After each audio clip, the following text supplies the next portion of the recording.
and the hills are alive with the sound of V-Tech. Brakes. Are we recording? Yeah, we are. What's going on, people? Happy 2024. I hope we're all living the dream. I hope you guys had a great break over Christmas and New Year's and just spent it with the people, with your people. I actually had plans to drop a very different perspective video, which I haven't done on my channel before, which was like a POV drive of me and the K24 Frank, right? I had two different attempts. Both times, both the way I wanted to film it and the tech failed me. So I'm just not even gonna, I'm gonna do it, but it's gonna be a while before I attempt it again, just out of pure frustration. You can see the clips I'm talking about now. Then I've got my alignment. I'm running.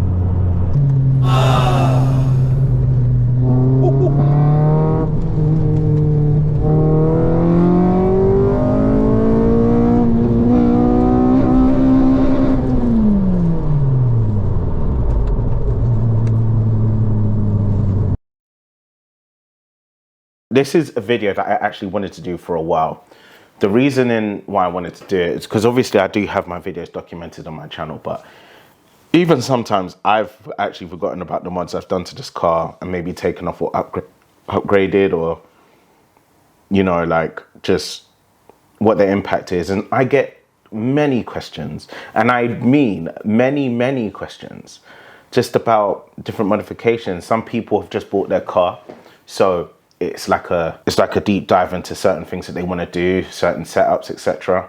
And I just want to kind of give a brief guide based on what I've done. Yeah. Now, obviously, I've done the top 5 essential first mods or whatnot for your FN2, which is a video I spoke about in my interview review for 2023. But this one's just going to be slightly more detailed. It's not going to be, I'm not going to go crazy into it. I will link all the videos that I have done on this channel in the description, and maybe like part links as well. Best places to get it, possibly. I don't know. We'll see how that goes. But yeah, without further ado, let's go. Oh, wait, actually, I was just about to say the other thing as well is that I will be speaking about what my plans are for 2024 at the end for the car, that is. Let's go. The first one I want to speak about is the double DIN radio. That is pretty much the first thing I changed or upgraded on my car when I got it. That and the fact that like I had to change the tires immediately because they came on budgets. But yeah, the double DIN radio is a must for me. People that complain about the standard speakers in this car, understand this: your car is actually hindered by the standard radio. You can't adjust bass. You don't even have a equalizer, let alone speaking about having things like Apple CarPlay or Android Auto, which is what I use, you know. So yeah, I mean, it's a must. It's a must. I paid way back when, I think something like £400 for the head unit, and then I paid £200 for the hands-free system to be installed by a company called Dynamic Sounds in London. They're quite reputable, really good and handy people. At least they were back when I used them. So yeah, that's that. I will say straight up that's needed. And another thing as well is aesthetically, it makes the dash look even more modern than it already does for its age. Yeah, so cool. Lowering springs, Tane. Listen,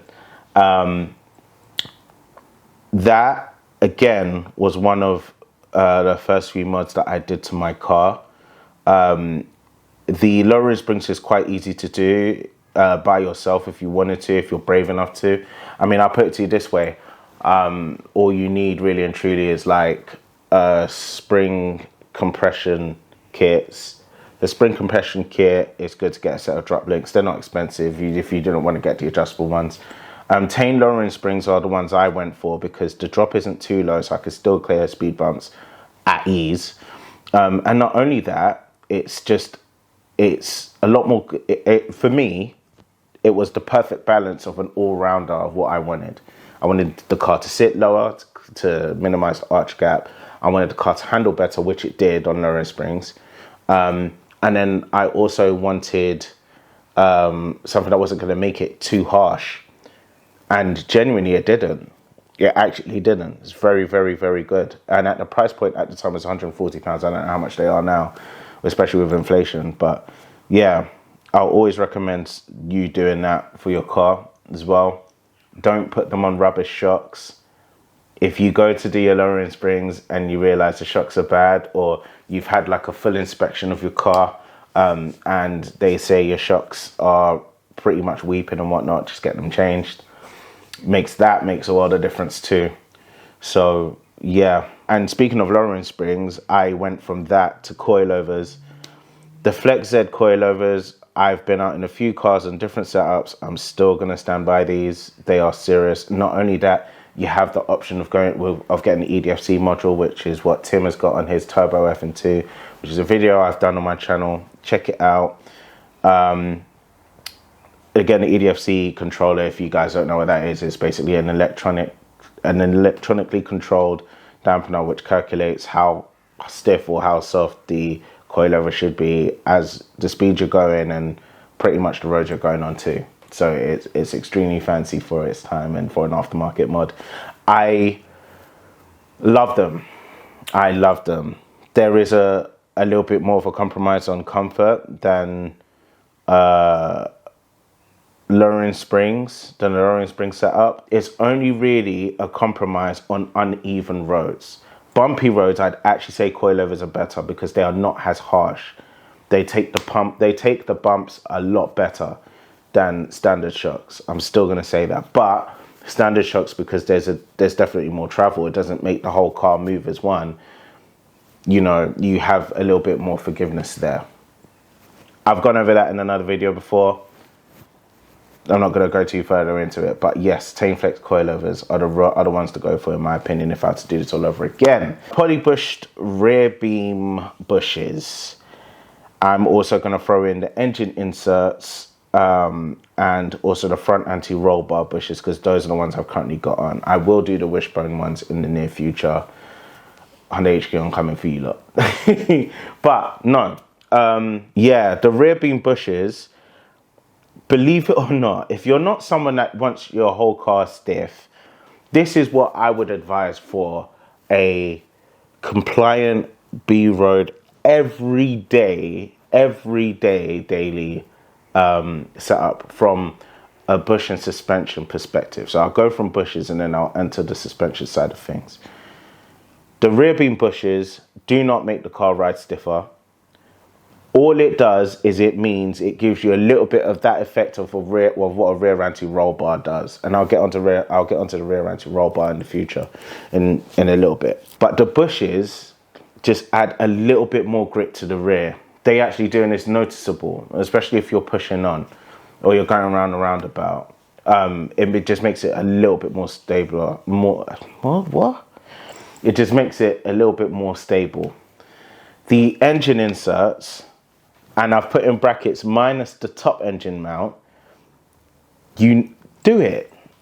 Even if you're standard power. The reason why I say that is because you don't realize how much the engine, again, mated to the gearbox, is moving under drastic changes or drastic change of direction. It's quite noticeable. It is quite noticeable. I put it to you this way. When I first got it, like, there's a roundabout just like down my road. This is the very first one you hit when you're trying to leave my area. And you have to go, it's a roundabout where you go straight on, but because it's quite a small road, you have to go left and right and then straight. The very first time I did that after having the engine inserts, I was like, oh, damn. That feels different. The car feels more together. Now, the reason why I said minus the top mount, the engine mount, is because the top one, whilst it does add extra rigidity, I've been informed. I've not experienced it for myself, but I've been informed. You don't need the top one for just like road use. If you're using it for extreme use, like track and whatnot, then maybe yes, just keep that there. It makes the car feel a lot more solid. But it adds, the con of that one is that it does send vibrations through the wheel. That's where you're starting to feel vibrations. So yeah, I wouldn't do that. I would just do the bottom mount and then the gearbox mount. The bottom gearbox, the gearbox insert mount, and then the bottom engine mount. So yeah, the front anti-roll bar I had done when I had the subframe collars put in. So that it just made sense because it was going to be out anyway.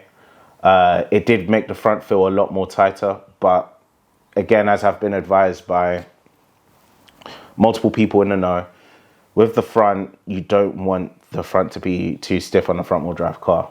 You want, you pretty much want more stiffness at the front and then a fair amount of stiffness at the rear, which I guess kind of makes sense if you think about it. But yeah, so that's what I'm going to go with the polybush sides. Now, where I said coupled with the suspension side of things, you want fresh shocks or good compliant shocks, tane lowering springs so your drop isn't too low and you're not scraping everywhere and the ride isn't harsh.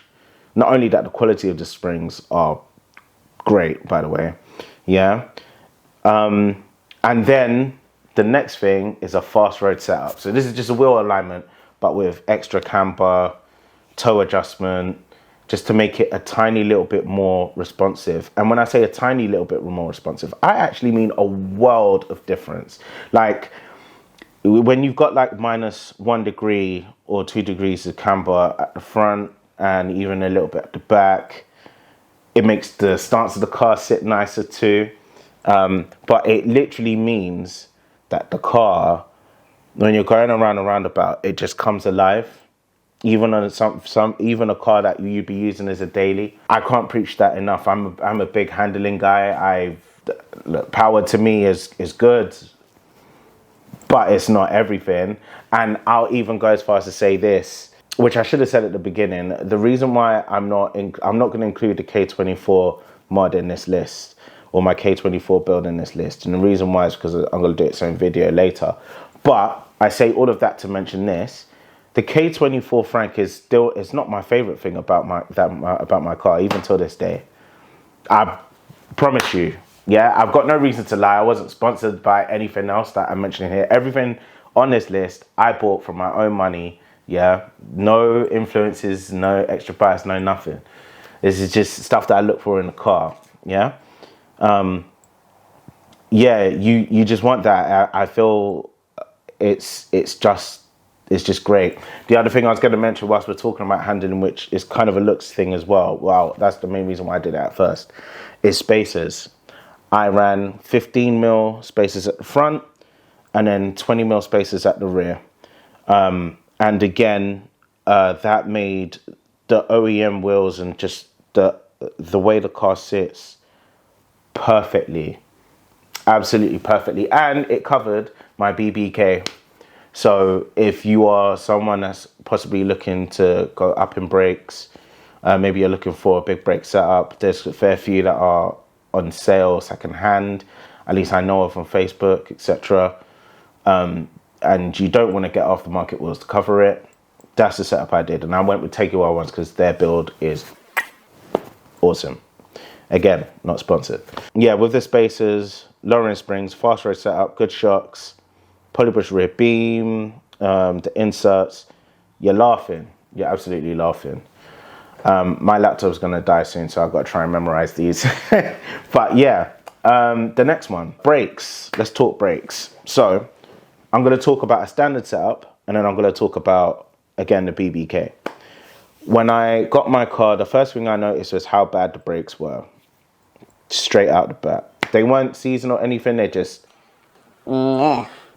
So, I got red stuff pads. We're talking about standard setup here. Red stuff pads, and then I got M-Tech discs, C-hook or J-hook, carbon coated discs, so they look nice when they've actually still been used, etc. And that made a big difference. Again, I mean, there are much stronger pads and better pads out there. I think one of my friends has got the Breeze Stuff NDX pads, which is kind of like a rival for this here. And this will be its own video in the near future. And generally speaking, I mean, I can imagine they are serious as well, but the Red Stuff pads are all you need. I wouldn't, for someone, if you're running standard power, and again, it's your daily, the Red Stuff pads are good as well because they don't actually emit that much dust. And I know loads of people have kind of said, oh, that's a myth, that's a myth, that's a myth.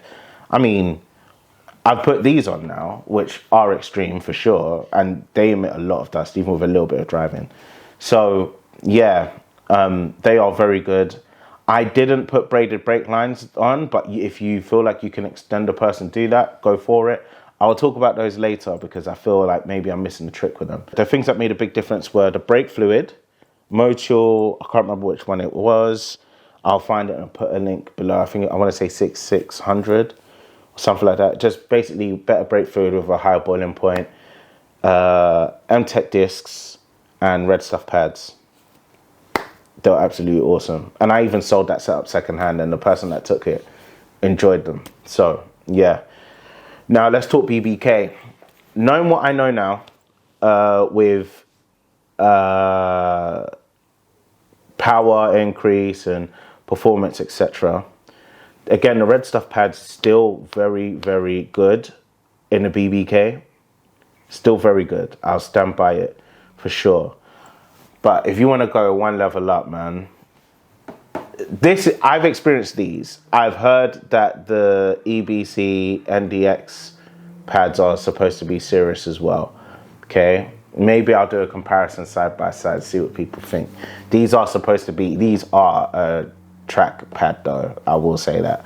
But the Red Stuff pads are good. Again, I went M-Tech. I didn't have any problems with my M-Tech ones before. I've never had any M-Tech discs warp, by the way. So I'm just gonna say that in my experience, and I'm very much a heavy braker. I believe and I have faith in my brakes, right? Got hell braided brake lines on them as well. So with these pads, and again I'll do its own video, the bite initially, once bedded in, is ridiculous. Like just from cold. No heat needed or anything like that. Red Stuff pads, again, they're very good as well. But the bite isn't as crazy as it was before. It's still extremely good. You're still going to be so impressed with the breaker power of Red Stuff pads.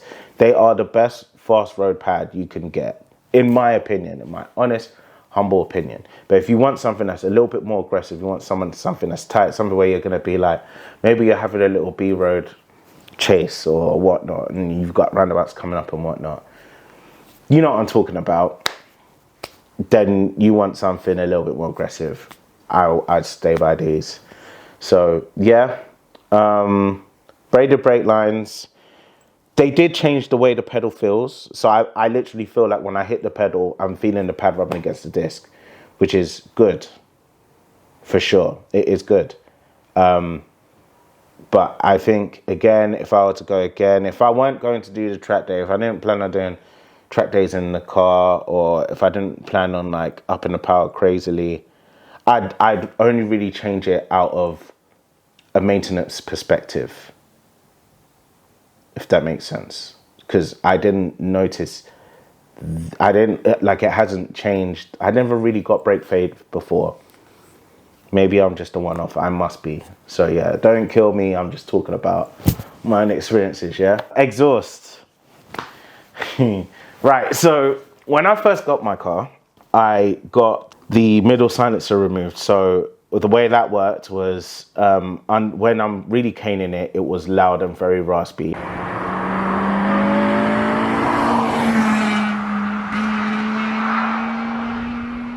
I liked that sound for a while.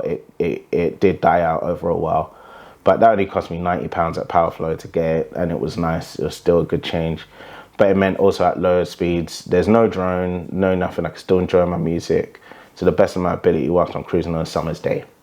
Now, the 3-inch catback exhaust, especially the custom one by Overkill Performance, Mad DP, Dave.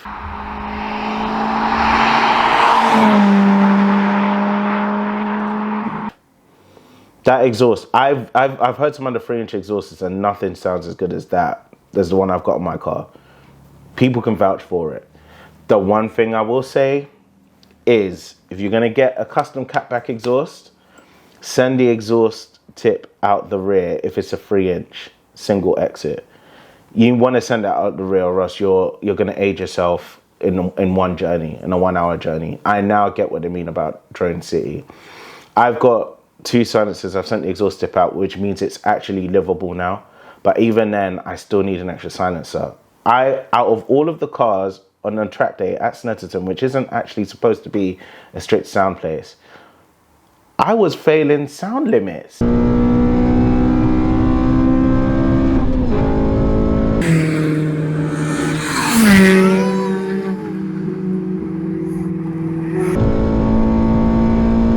When Aerial Atoms, supercharged K20 Aerial Atoms were screaming, and they didn't flop. It's crazy. I don't get it, but I don't know. Anyway, yeah, I will definitely get an extra silencer towards the end of the tail tip, a lot like Matty Champ White did, pretty much exactly like he did, because I heard his car with the TDI North one and it had the extra silencer in it, and it sounded the perfect volume, the perfect sound, and still keeping that beautiful tone. Yeah, it's good. It's good. It's real good. If it's just a road car and you're not chasing power, twin exit all the way, I would have done that. But with my engine build, I had to get the most out of it, for sure. Cosmetic stuff, GP rear splitter, Mugen spoiler. I wanted the car to look a lot more of the beast that it is. The GP rear splitter gets rid of that stupid honeycomb thing. I don't like it. When you're washing it, it takes forever to clean. The GP just looks a lot nicer, looks a lot more sporty. And the Mugen rear spoiler actually gives the car a lot more of a road presence than ever. Like the attention you get when you have a Mugen spoiler on now, it's crazy. So yeah, BBS wheels, these wheels. I'm surprised no one's done it on an FN2 before. Like, that's surprising. Like, I've seen it, someone's done it on a 5-door on Google Images, a blue one. But yeah, they suit the car down, all the way down to the T, and they sit perfectly, they feel great to drive on. Win, win, win, win, win. Clutch damper bypass, big change, small money, do it. Your clutch, when people drive my car, they're like, your clutch feels so great, man, what is it? And I'm like, it's just a clutch damper bypass. That, and I've had regular fluid flushes with my gearbox via Honda HQ. No, not like I planned on doing the fluid flushes. It's not like I've never had any crunches or whatnot. But just where, like, for example, the K24 build, I had the oil changed then. The gearbox oil, that is. I had it changed when I had my clutch changed in 2021 as well. So, yeah. And it's just kept it on top. And then I want to couple that with the RHD short shifter. Now, I need to apologize here, because in that video I said it didn't make that great of a distance. I lied. I've driven, since making that video, I've driven a couple of cars with the hybrid short shifter. And again, I'm going to try and like hide behind my laptop because I don't want people to kill me, but I prefer the RHD. You've got more of the crunch, the more mechanical feel. It's the hybrid short shifter is built with great quality, and you've got extra customization, and it looks, you know, you've got something like there. Do you know what I mean? But what I look for in feel from a gearbox or just from changes and whatnot, yeah, it's up there. There's probably someone that's going to be watching this video whose car I drove. I'm not going to mention his name, right? But he's got a hybrid short shifter, and he drove my car, and he was like, yeah, this feels serious. So yeah, take that what you will. For £20, it's a lot of work though. It's a lot of work. It feels great. It feels great. Yeah, yeah. Or again, yeah. Moving on. I've got hard race drop links on. The only reason why I put those on is because I'm running a lower height, and I was advised when I did the K24. No, when I did the baffled sump, that the drop link on my front left was starting to look a bit tired, which wasn't an old drop link at all, by the way, just to put that out there. So it's like, okay, fine, I'll get the adjustable one, so if when you're running a lower height, there's less stress on them, and that's that. Did I notice any difference? No, to be honest, but it's there anyway. And the build quality on those, I mean, it's levels above what you'd get as like a, whatever the replacement drop link is, even a genuine Honda one. So yeah. White line rear anti-roll bar. I scream about this all day long. I wish I did it right at the beginning when I got my car. I still was able to get it at a very good price from my good friend Jav. Let me be real, it's the biggest change. It's one of the biggest changes. It's up there for handling. It's up there. Yeah, I can't really say anything else more than that. And not only that, with the FN2, if you're into this sort of thing, because the FN2, the way the rear is designed, it sits quite high up. You can see it when you're on the road. I don't know if you like that appeal, that sort of thing, but to me, it makes me feel like my car is like, oh, it's not normal. Oh, I don't know what I'm talking about, man. Baffled sump. I got that done for the track day, and ultimately as well, the FD2 oil pickup. The FD2 oil pump, the pickup of the FD2 oil pump is really small. So the baffled sump basically just kind of keeps that oil enclosed. Yeah, I actually forget it's there, I'm not gonna lie. So yeah. And then the last one, which I'll mention because my laptop is soon about to die, Jap service parts drive shafts, or JNR ones. Now, I first got JNR ones, and they were good, they felt great, and at the price point I was like, cool. And then the outer boots failed, and I also started to see crazy corrosion on them. And I got recommended by Honda HQ, which I've already done a video on all of this, to upgrade to the Jap service parts ones, because they're the newest and greatest ones on there. More money, but more quality. So I was like, okay, fine. And yeah, they're not wrong. The car immediately drove better. Not that the JNR ones drove bad, they didn't, but it just felt a lot more balanced. There wasn't really much hesitation on the acceleration, which I had before. I didn't realize it. Maybe that was down to the boots, I don't know. But then I know a lot of people that are running higher power and using the JNR shafts, and they're fine. So I'm not here to shit on them. I'm just saying the outer boots is supposedly a common problem, a common fault with them. But when you compare the quality of both, it's not close. Again, I've done a video of that. So yeah, that's all of the mods, really and truly, just covered, or at least as many as I can remember. I might go through the receipts and end up thinking like, oh, I should have spoke about that. Now, just to speak on the future of the K24 Frank FN2, this year I want to concentrate on the aesthetics of it. I was initially going to be aiming more towards a track build. I even bought an M2 seat rail for an aftermarket bucket seat that I was going to get. I'm not going to do that this year anymore, because the car, I just want to show it some love on the outside. Like I said, I want to make it look more like the beast it is, you know? And I want it to look sleek. I'm not going to go over the top, but you know, nice things, cosmetic things. I've already got some parts coming, so keep your eyes peeled on the channel for that. It's not going to be anything crazy like you haven't seen or whatnot, but it's gonna be good. It's gonna be, yeah. The summer's gonna be fun, a lot of fun. So yeah, I appreciate everyone watching this video. You guys are great. And yeah, until next time. Peace.